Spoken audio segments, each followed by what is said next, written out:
Don't forget to like the video, share your thoughts or story in the comments, and subscribe to our latest stories. Before I start, tell me where you are watching me from. I wonder which cities and towns will join me in this memory that will follow me for years. I don't know how my grandson dared to do this to me. I didn't expect it from him. Maybe that's why it shook me so deeply, not because of what he did, but because of how much it revealed about both of us. It was late spring, one of those evenings when the air feels kind, and the sky turns the color of soft peaches before night falls. I had just made tea and was sitting on the porch, listening to the crickets and the far-off hum of a neighbor's lawn mower. My grandson, Daniel, had come to spend a few days with me after finishing his first year of college. He'd grown taller, his shoulders broader, but his eyes, those same blue eyes I used to look into when he was a child, hadn't changed. He came out onto the porch carrying his guitar, a battered old thing he'd been playing since high school. "Grandma," he said, grinning, "I've been working on something new. Thought I'd play it for you, if you don't mind." I smiled, motioning him to sit beside me. "Of course, sweetheart. I'd love that." He sat, his knees brushing mine as he tuned the strings. The sound of metal tightening and loosening mingled with the wind rustling the magnolia leaves. For a few moments, it was just the two of us, a soft, shared quiet that only family can understand. Then he began to play. His fingers moved gently, like he was afraid to wake the night. The melody was tender, a little hesitant at first, then growing with confidence. When he started to sing, I felt something stir inside me, pride, certainly, but also something I couldn't name right away. His voice had changed, it carried a depth, a kind of longing I didn't recognize. Halfway through the song, he stopped and looked at me, his face serious. "Grandma, I wrote this about you." I blinked, surprised. "About me?" He nodded. "You always say that I don't visit enough, and that you miss when I was little. I wanted to write something that would remind you that I still carry you with me, that I haven't forgotten who taught me to listen to the wind and watch the sky." My throat tightened. I wanted to say something, but words didn't come easily.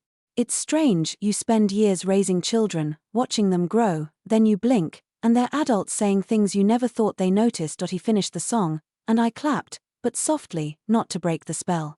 I think he saw the tears in my eyes, because he smiled, awkwardly, and said, "Don't cry, Grandma. It's supposed to be a happy song." "Oh, Daniel," I said, "sometimes happy things make us cry the most." He laughed, and for a moment, it felt like old times, like when he was small and I used to rock him to sleep. But then he said something that caught me completely off guard. "I want to stay here for the summer," he said. "I need to slow down a bit. And maybe you could teach me some of those old recipes again. I've missed your cooking, and," he hesitated, "I think I've missed you more than I realized." I didn't know what to say. Part of me was overjoyed I'd been alone too long, the house too quiet since my husband passed. But another part of me, quieter and more uncertain, wondered what this summer would bring. There was a strange intensity in his words, a seriousness beyond his years. That night, after he went to bed, I sat by the window and watched the moon climb over the trees. I thought about how time changes us, how children grow into adults, and how sometimes, in their eyes, we see a reflection of our younger selves. The next morning, I woke early and made pancakes, just the way he liked them when he was little. He joined me at the kitchen table, sleepy-eyed, hair tousled, and I realized something. The boy I used to tuck into bed was gone, replaced by a man who saw me not just as his grandmother, but as a person. It's a strange, humbling thing to be seen that way. Later that day, we went out to the garden. The sun was high, bees buzzing lazily between the flowers. Daniel knelt beside me, pulling weeds, and we talked about his classes, his dreams, the world he wanted to explore. Then he said something that made me look up. "Grandma, do you ever wish you could start over?" I laughed softly. "At my age? I think I've started over more times than I can count." He smiled, but his eyes stayed on me. "I mean really start over. Like, have a second chance to live differently. To do things you never dared to do before." The question stayed with me long after he went back inside. I found myself thinking about my younger self, the girl who once dreamed of painting, of traveling, of maybe even writing stories. Somewhere along the way, life became more about responsibilities than dreams. That night, Daniel brought out his guitar again, but instead of singing, He asked me to tell him a story, one from when you were my age, he said, so I did. I told him about a boy who used to walk me home from school, about a dance I never went to, about how one small choice can shape an entire life. He listened quietly, his eyes full of something I couldn't read, respect, maybe, or wonder. When I finished, he said softly, "You should tell that story online, Grandma. People would listen. You have this way of talking. It feels real." I laughed. "Me? On the internet? Oh, Daniel, I can barely handle email." He grinned. "Then I'll help you. We'll do it together." And just like that, something shifted. A new connection, unexpected but warm, began to form between us. That I didn't know it then, but that simple promise to tell my stories with him would change both our lives in ways I couldn't have imagined. And it all began with that one sentence that still echoes in my heart: "I don't know how my grandson dared to do this to me, but I'm glad he did." The following days unfolded with a rhythm that was both comforting and new. Daniel stayed longer than planned, and the house felt alive again, full of laughter, the sound of his footsteps, and that occasional hum of the guitar echoing down the hallway.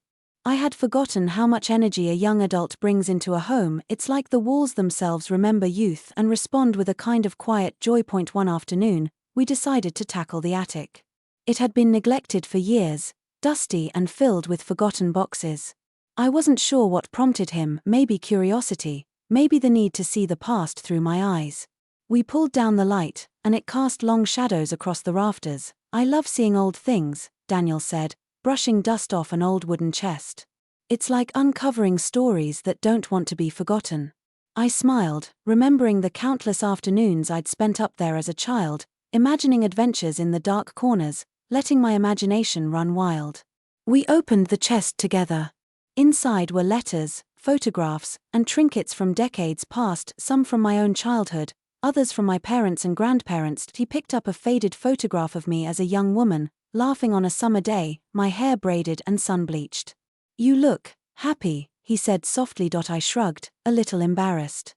"I think we all have moments of happiness tucked away. Sometimes we forget to live them fully, but the memories, they stay." He nodded, and for a moment, we didn't speak. There was a shared understanding, a quiet acknowledgement that time moves differently for each of us. Then he carefully placed the photo back and turned to me. "Grandma, I've been thinking," he began, hesitating like he wasn't sure how to put the words together. "I want to understand you better, really understand. Not just the stories, but you." I studied him, searching for a hint of jest or mischief. But his expression was earnest, serious. It was rare to find someone so young who could hold that kind of sincerity. "Daniel," I said slowly, "that's a big thing to say. Understanding someone, it takes patience and time." "I have both," he replied. That evening, we sat on the porch again, the sun dipping low, painting the sky in shades of amber and violet. He brought his guitar but didn't play this time. Instead, we talked about the past, about regrets, about small joys that had been overlooked. He asked questions I hadn't been asked in years, questions that revealed he was listening not just to my words but to the spaces between them. At one point, he reached over and held my hand. It was a simple gesture, nothing overt, but charged with meaning. I felt a warmth I hadn't known I needed, a reassurance that the bond between us was deeper than shared blood. "Grandma," he said, his voice soft, "thank you for letting me stay. For letting me be part of this whole world you've built." I squeezed his hand gently. "And thank you for reminding me what it feels like to be seen, Daniel. I've spent too many years being quiet, letting life pass without really noticing it. You make me feel alive again." The next day, we began recording some of the stories I had shared in the attic.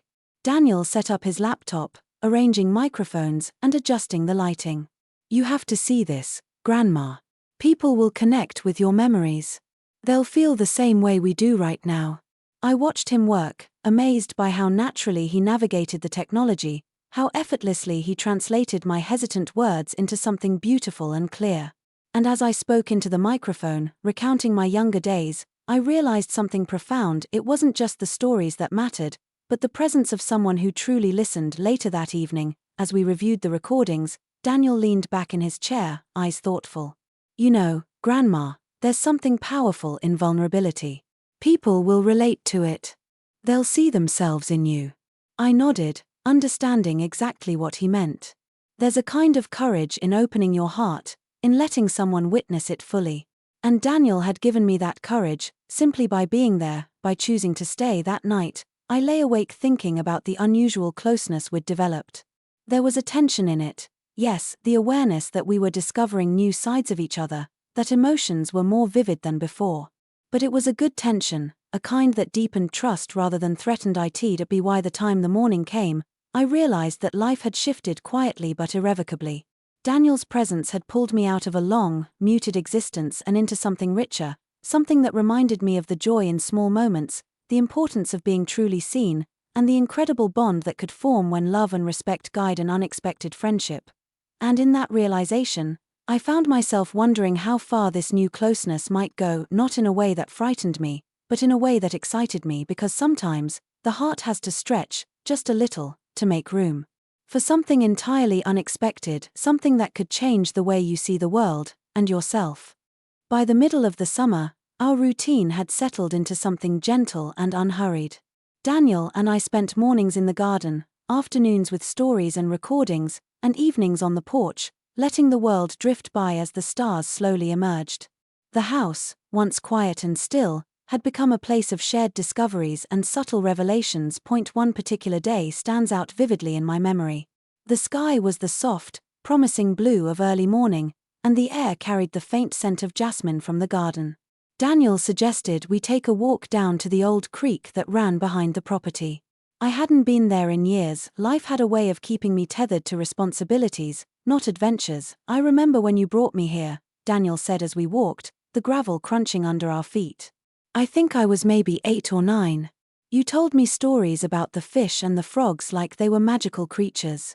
I laughed, recalling the exaggerated tales I spun just to see his eyes light up. And you believed every word, didn't you? I did, he said, smiling, and now I realize some of it was true in a way that matters more than facts. It's the feeling you created. We reached the creek, where the water rippled over smooth stones, catching the sunlight in little sparks. Daniel sat on a large rock, kicking his legs gently, and patted the space beside him. I sat, feeling the coolness of the stone through my skirt. The creek had changed little, the same gentle current, the same clusters of wildflowers along the banks, yet everything felt different because we were there together, older, more aware, more connected. For a long while, we just watched the water, listening to the distant calls of birds and the wind stirring the trees. Then Daniel turned to me, a seriousness in his expression that made my chest tighten. Grandma, can I ask you something personal? Of course, Daniel. You can ask me anything. He hesitated, then spoke slowly. When you were younger, were there things you wanted to do but didn't, because you thought you couldn't? I paused, watching a dragonfly skim the surface of the creek. Oh, many things, I said quietly. Travel, write, dance, even speak up when I should have. Life has a way of gently steering you into the paths it wants you to take, but sometimes, those detours are just as meaningful as the dreams we set aside. He nodded thoughtfully, as though weighing my words. I think I understand. I've been feeling something similar lately, like I'm at a crossroads, unsure of which way to go, afraid of making the wrong choices. I reached over and rested my hand on his. The gesture was comforting, a silent way of saying, "You're not alone." He looked at me, a flicker of emotion passing through his gaze, gratitude, perhaps, or recognition of our shared vulnerabilities. That night, back at the house, we cooked dinner together. The kitchen was filled with the aroma of roasted vegetables and fresh herbs. Daniel chopped with care, asking questions about recipes I'd long since memorized. We talked, laughed, and shared memories, each story layering new understanding between us. After dinner, we returned to the porch. The sky was deep indigo, and the first stars blinked into existence. Daniel played a soft tune on his guitar, and I hummed along, almost instinctively. The music wrapped around us, a comforting blanket of shared experience. At one point, he stopped playing and looked at me with an intensity that made me pause. Grandma, I feel like this summer has changed both of us. You've reminded me of patience, of seeing the world slowly, and I hope I've given you something in return. I felt a lump in my throat. Daniel, you've given me more than you realize. You've brought light into corners I thought had been dark for too long. He smiled, a soft, almost shy smile, and then leaned back, letting the quiet stretch between us. There was a tension, yes, not of discomfort, but of awareness, of recognizing the depth of our connection and the significance of these moments. It was the kind of tension that comes from being fully present with someone, from understanding that life is fleeting and these shared experiences are precious. Later, as I sat alone, reflecting on the day, I realized that I had begun to see myself through Daniel's eyes as someone still capable of wonder, of joy, of connection. And in turn, he was beginning to see a world beyond himself, one rich with stories, history, and the gentle wisdom of age. The days that followed were marked by small, intimate discoveries, shared laughter over old photo albums, quiet conversations under the stars, and moments of profound honesty about hopes, regrets, and dreams. Each instance built on the last, creating a bridge of trust and understanding that neither of us had expected. By the time August arrived, I understood something essential. Life is unpredictable, and relationships are fragile yet powerful.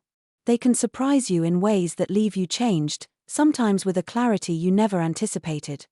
And in that clarity, I saw Daniel not just as my grandson, but as a companion in this journey of reflection and growth, someone whose courage and openness had drawn me out of solitude and into a shared experience that was as deep as it was unexpected. I didn't know then exactly how far this closeness would stretch, but I knew it would stay with me, a memory, a lesson, and a connection that would last for years. By the time the last weeks of summer arrived, there was a gentle rhythm to our days, a rhythm that felt as natural as breathing. The house had transformed into a place of warmth and discovery, filled with quiet laughter, the soft strumming of Daniel's guitar, and countless moments of reflection. It was as if the world outside had slowed, allowing us the space to explore our bond in ways neither of us had anticipated. One late afternoon, Daniel suggested a trip to the hill overlooking the town. We packed a small picnic, and I found myself laughing at his enthusiasm. The same boy who used to run through puddles without a care had grown into a young man who approached life thoughtfully, yet with a spark that reminded me of his childhood. The path to the hill was lined with wildflowers, their colors muted by the golden hue of the setting sun. We walked side by side, sharing stories and observations about the world around us, the birds nesting in the trees, the distant sound of church bells, the way the wind shifted across the fields. Every detail seemed magnified, charged with meaning, as if summer itself wanted to be remembered. When we reached the top, we laid out our blanket and sat together, the town sprawled below us like a miniature painting. Daniel handed me a thermos of tea, and we sipped in companionable silence, letting the breeze carry our thoughts and words across the valley. "Grandma," he said quietly, "this summer, it's been more than I ever expected. I thought I would just visit, spend some time away from school, maybe learn a few things. But all of this, it's changed me. And I hope it's changed you too." I looked at him, the soft lines of his face illuminated by the fading sun. "Daniel, you have no idea how much it has changed me.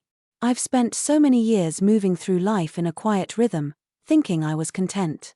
But this summer, you've reminded me of what it means to truly live in the present, to share moments fully, and to be seen in a way I hadn't allowed myself to be before." He nodded, a flicker of emotion passing through his eyes. "I think that's what I wanted all along, not just to spend time with you, but to understand you, to see the person behind the stories." For a long while, we simply sat, watching the sky deepen into shades of purple and indigo. The world felt vast and intimate at once, and I realized that the connection we had forged was rare, a bridge between generations, built on trust, respect, and a shared willingness to be vulnerable. As darkness settled, we packed up our picnic and began the walk back home, our conversation turning lighter, filled with plans for the coming school year and dreams for the future. But beneath the laughter and casual words was an unspoken acknowledgement of the depth of our bond, a quiet understanding that this summer would remain with us both forever.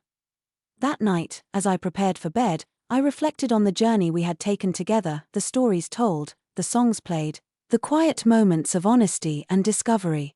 I realized that relationships can surprise us in ways that leave us forever changed, and that the people we least expect can teach us the most about ourselves. Daniel's presence had brought warmth into corners of my heart I hadn't realized were cold, and in turn, I had offered him a space to explore, reflect, and connect. It was a mutual gift, unexpected yet profoundly meaningful, a summer of shared growth and understanding. As I drifted off to sleep, I thought about the future, about the years ahead, the stories yet to be told, and the knowledge that some connections are timeless. And I understood, with a quiet certainty, that the courage to open our hearts, to embrace the unexpected, and to see each other fully, is what makes life truly remarkable. I didn't know how my grandson dared to do this to me, but I will never forget that he did. That summer changed both of us, and the memory of it will stay with me, a reminder that love, respect, and shared discovery can transform even the simplest moments into something extraordinary. It's a story I'll carry for the rest of my life, and one I hope will inspire others to see the beauty in connection, the strength in vulnerability, and the power of unexpected experiences to leave a lasting mark on the heart.